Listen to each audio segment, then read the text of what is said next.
In our digital world, there's this constant tug of war going on between two massive ideas, privacy on one side and transparency on the other. So today, we're going to dive right into that battle, because how it gets resolved is literally being coded into the future. So let's just start with a really basic question, and I want you to actually think about it for a sec. How much should the world know about you? We're talking your name, your age, what you buy, where you go. It seems simple, but in the world we live in now, the answer is anything but. So what's the answer when you're in the world of blockchain? Well, the default answer is pretty alarming, actually. The world can know almost everything. And this is the core of what people call the transparency problem.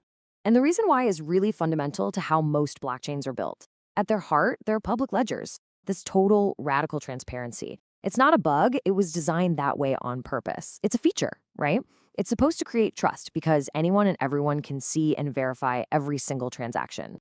But, and this is a huge but, that kind of transparency comes with some pretty serious risks. First up, you've got behavioral tracking.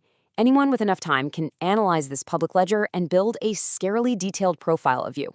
Then there's identity correlation, which is just a fancy way of saying your anonymous wallet can be traced right back to you, the real person. And maybe the scariest part? These are permanent records. Everything you do gets etched onto the blockchain forever. No take back. And this gets to what's really at stake for society. I mean, think about it. When every single financial move you make is out there for the world to see, it changes how you act. It can have a real chilling effect. Because if you know you're always being watched, are you really free? Free to transact, to explore, to even just make a mistake? Okay, so that's the problem. It's a big one. But now, here's the exciting part. Technology is starting to offer up some really fascinating solutions. We're talking about a completely new way to prove who you are without having us spill all your secrets. I mean, just think about what a huge shift this is. The old way is what we do now, reveal everything. You want to prove you're old enough to buy a drink, you hand over your driver's license, which has your name, your address, your exact birthday, all of it. The new way is to prove only what's necessary. Imagine a system where your phone just gives a simple, yes, this person is over 21. That's it, nothing else. That is a game changer. And the magic behind this? It's a piece of tech called a zero-knowledge proof. It's basically a cryptographic trick that lets you prove something is true without revealing the information that makes it true.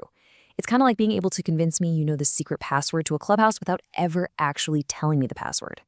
And zero-knowledge proofs are just one tool in this growing privacy toolkit. It's not a one-trick pony. We've also got things like selective disclosure, where you can sort of unbundle your identity and share just one little piece of it, like your age but not your name.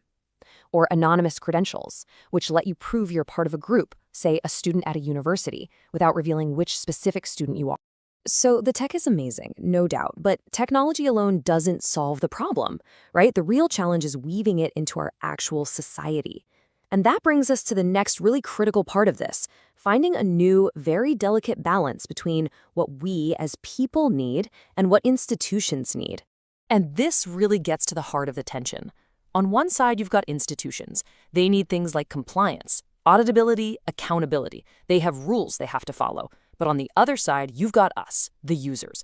And we want sovereignty, we want privacy, we want control over our own data. And at first glance, those two lists look like they just can't exist together. So how do you make it work? Any system that's going to have a real shot at succeeding has to somehow create harmony between these demands. And that really means building on a three-part foundation. You have to respect user sovereignty first and foremost. You have to adhere to legal frameworks so you can actually operate in the real world. And you have to be guided by ethical design that puts the user's well-being above everything else. Okay, this brings us to the big finale, and it's all about user control, but maybe not in the way that you're thinking. Look, when we hear phrases like blockchain identity or tokenized identity, it's totally understandable that our minds jump straight to some sci-fi dystopia, right? A future of total surveillance and control by some big central power. But that's a complete misunderstanding of what this technology is actually built to do. Because this isn't about surveillance, it's about control. The entire point of this is to flip the script. It's about building systems where the control over your identity doesn't sit with some giant company or government, it sits with you, the individual. That's the whole point. So the blueprint for building this better future? It really just boils down to three powerful principles.